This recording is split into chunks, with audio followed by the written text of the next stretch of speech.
পাতাকপি দিয়ে আজকে কি রেসিপি তৈরি করবো আম্মু? তো এই পাতাকপির এই রেসিপিটা তো আগে কখনো খাইনি। তো এখানে একটা মশলা তৈরি করতেছো। এই মশলাটার মধ্যে দেখতেছি যে জিরা, তারপরে শুকনো মরিচ, সাদা এলাচ, লবঙ্গ, দারচিনি, এগুলো সব কিছু বেটে নিচ্ছ। তো এই মশলাটা কি লাগবে এই রেসিপি? লাগবে। আচ্ছা, তো এটা কি বাটা মশলাই লাগবে নাকি গুঁড়ো হলেও হবে? গুঁড়ো হলেও হবে, আবার ওই যে গরম মশলাটা একটু ভাজনা তুলে বেটে দিলে সেটাও হবে।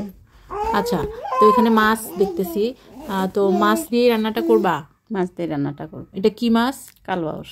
আচ্ছা, এটা কালবাউস মাছ ছাড়া অন্য কোনো মাছ দেওয়া যাবে না? হ্যাঁ, বড় মাছের মাথা হলে করা যাবে, যেমন রুই মাছ, কাতল মাছ, শোল মাছ, এগুলো যে কোনো মাছের মাথা দিয়ে করা যাবে না? আচ্ছা, তো এখানে মাছটা কি করলা? লবণ আর হলুদ দিয়ে মেখে নিচ্ছ না? মেখে নিচ্ছি। তো এখন কি তেল দিয়ে এটাকে ভেজে নিতে হবে? তেল দিয়ে একটু হালকা ভেজে নিতে হবে। না ভাজলে হবে না? না ভাজলে হবে, মানে তবে ভেজে নিলে টেস্টটা ভালো আসবে। বা মাছের গন্ধটা থাকবে না। মাছের গন্ধটা থাকবে না। আচ্ছা, তো মাছটা এদিকে ভাজা হচ্ছে। তো এই রেসিপিটা তুমি নিজের থেকেই ট্রাই করছো নাকি অন্য কারো রেসিপি? রেসিপিটা তোমার খালামণি করছিল, তার সাথে আমি নিছি। আর ছোট খালামার কাছ থেকে না বড় খালামণি? বড় খালামার কাছ থেকে নিছো। ও আচ্ছা, তো ওটা তোমার কাছে কি খেয়ে ভালো লাগছিল? আমার কাছে মজা লাগছিল। ও আচ্ছা, আমি তো খাইনি অবশ্য, দেখি আজকে রান্না করলে অবশ্যই ট্রাই করব। তবে দেখে মনে হচ্ছে মজা হবে। তো মাছটা কিন্তু ভাজা হয়ে গেছে, এখন উঠায় নিছে। তো এর মধ্যে সেই পাতাকপিটা যে কেটে রাখা হয়েছিল চিকন চিকন করে, একদম যে যতটা চিকন করে কাটতে পারবেন আর কি। তো এই সবগুলো পাতাকপি এখন এর মধ্যে দিয়ে দিচ্ছ, সাথে দিয়ে দিলা কি লবণ। এর মধ্যে মশলাগুলো দিয়ে দিচ্ছ একে একে। তো মশলার মধ্যে কী কী যাচ্ছে? লবণ, হলুদের গুঁড়ো, আর যে মশলাটা বেটে রাখছিলা ওইটার অর্ধেকটা দিয়ে দিবা না। আর এখানে দিয়ে দিচ্ছ পেঁয়াজ বাটা, তারপরে আদা রসুন বাটা দিচ্ছ, আদা রসুন বাটা। আচ্ছা, আর হচ্ছে ধনিয়ার গুঁড়া আর জিরা তো ওইখানে বাটাই আছে মরিচের সাথে। সব কিছু মিলায়া মশলাটা দেওয়া হলো না? দেওয়া হয়েছে। আচ্ছা, তো এখন এই মশলাটা দেওয়ার পরে দেখতে পাচ্ছি যে টমেটো দিয়ে দিলা একটা, তারপরে দিয়ে দিলা হচ্ছে কাঁচামরিচ, আবার কাঁচা পেঁয়াজ। এগুলো দিয়ে কি কষাইতে হবে? কষাইতে হবে। ও, বেশ ভালো করে অনেকক্ষণ নিয়ে সময় নিয়ে কষাতে হবে না? কষাই নিতে হবে।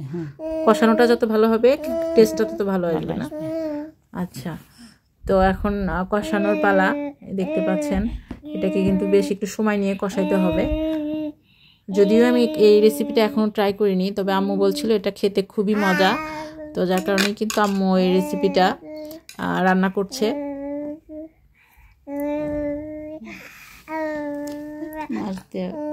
কষাই নিতে হবে ভালো করে। এখন মানে এটা প্রথমে কষায় নিতে হবে, তারপরে আবার মাছের যে ভাজা মাথাটা আছে সেটা দিয়ে আবার কষাইতে হবে। সেটা দিয়েও আবার 5-7 মিনিটের মতো কষাইতে হবে না? আচ্ছা, বুঝতে পারছি, সেটা দিয়েও আবার কষাইতে হবে। ভিডিওর মধ্যে যে ছোট বাচ্চার কথা শোনা যাচ্ছে, কিছু মনে করবেন না কেউই, কারণ আমার যেহেতু ছোট বেবি আছে আর ওকে আমি রেখে ভিডিওটা করতে পারছিলাম না, যার কারণে ওকে নিয়েই ভিডিওটা করতে হয়েছে, যার কারণে ওর কথাগুলো শোনা যাচ্ছে।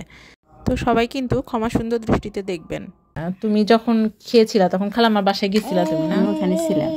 ও আচ্ছা, মাথাটা দিয়ে দিলা এখন না? মাথাটা দিয়ে এখন মাথাটাও কষাবা। হ্যাঁ, তো মাথার সাথে একটা মাছও নিয়ে নিছো? মাছ একটা ওটা নেওয়া যাবে, কোনো প্রবলেম না। ছোট মাথা হলে তার সাথে 2-1 পিস মাছ নেওয়া যাবে। আচ্ছা আচ্ছা, ইচ্ছা করে এমনিও 2-1 পিস নেওয়া যাবে আর কি। আচ্ছা, বুঝতে পারছি। তো এখানে দেখতে পাচ্ছি যে চালের গুঁড়ি নেওয়া হলো। তো এই চালের গুঁড়িটা দিয়ে কি করব?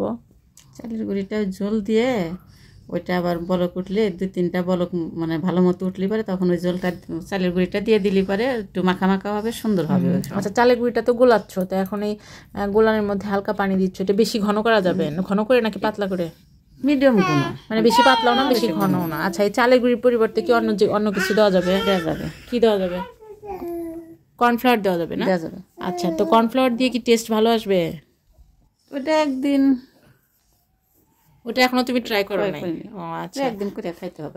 চালের গুঁড়ি ছিল ওইটাই আমি দিছি আর কি। আচ্ছা আচ্ছা, তো ওই পাশে তো অলরেডি কষানো হয়ে গেছে, বেশ একদম ঘন থকথকে হয়ে গেছে। এখন এর মধ্যে কি পানি দিয়ে দিবা নাকি? পানি দিয়ে দিব। এখন পানিটা একটু বেশি করে দিতে হবে না? পিঠালি রান্নায় কি পানি বেশি দিতে হয়? পানি একটু বেশি দিতে হয়, তা না হলে তো যে মাখা মাখা হবে না, চালের গুঁড়িটা দেওয়া লাগবে। আচ্ছা আচ্ছা, এই জন্য পিঠালিতে একটু পানির পরিমাণটা বেশি হয়। আর এটার কোনো পরিমাপ নাই যে যতটা দিবে? তবে নর্মাল তরকারির চেয়ে একটু পানির পরিমাণটা বেশি থাকবে। চাইলে একটু পানি বেশি করে বেশি তবে করতে পারবে। এটা মানে পানি দেওয়ার পর পরই কিন্তু আবার চালের গুঁড়ো দেওয়া যাবে না, এটাকে ভালো মতো বলক আসতে হবে না? ভালো মতো বলক দিয়ে তারপরে ভালো মতো বলক আসার পরে চালের গুঁড়িটা গোলানো রাখা হয়েছে যে সেটা দিয়ে দিতে হবে, আর দেওয়ার সময় অবশ্যই নেড়ে দিতে হবে না? দিতে হবে, না হলে নিচে লেগে যাবে। নেড়ে দিতে হবে, না হলে পরে নিচে আবার লেগে যাবে। তো এই যে চালের গুঁড়ি দিলাম, দেওয়ার পরে এখন এটাকে কি আরো বেশি সময় জাল করতে হবে? 3-4টা বলক উঠলে পরে তারপরে যে তাতে আনুমানিক 4-5 মিনিট আরো জাল করতে হবে। 4-5 মিনিট জাল করার পরে মানে ঘন হয়ে আসবে না? ঘন হয়ে আসবে, তখন সোমবার দিতে হবে। এই যে শুকনো মরিচ তবে চালের গুঁড়োটা দেওয়ার পরে কিন্তু কালারটা একটু চেঞ্জ হয়ে গেল, তাতে একটু চেঞ্জ হবে।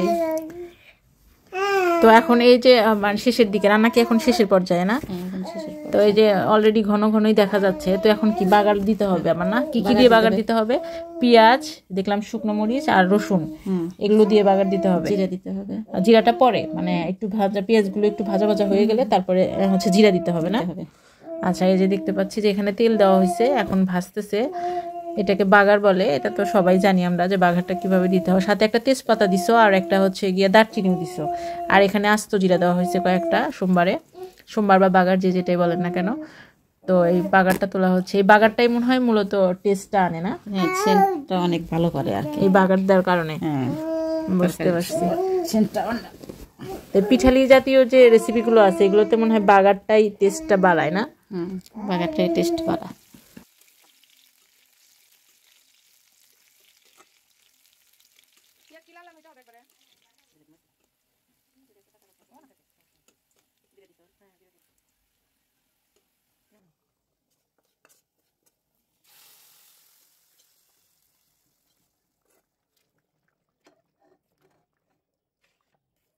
বেশ ঘন হয়ে গেছে না? তো বাগার দেওয়ার পরে তো বেশিক্ষণ আর জাল করা লাগবে না? বাগার দেওয়ার জাল না দিলেই চলবে আর কি। আচ্ছা, বাগার দিয়ে চুলাটা বন্ধ করে দিলেই হবে না? আচ্ছা, তো এটা কি কি দিয়ে খাওয়া যাবে? ভাত বা রুটি সবকিছু দিয়ে খাওয়া যাবে? কিছু দিয়ে খাওয়া যাবে, তুমি যেমন খাইতে চাও। ভাত। তো যাই হোক, আজকে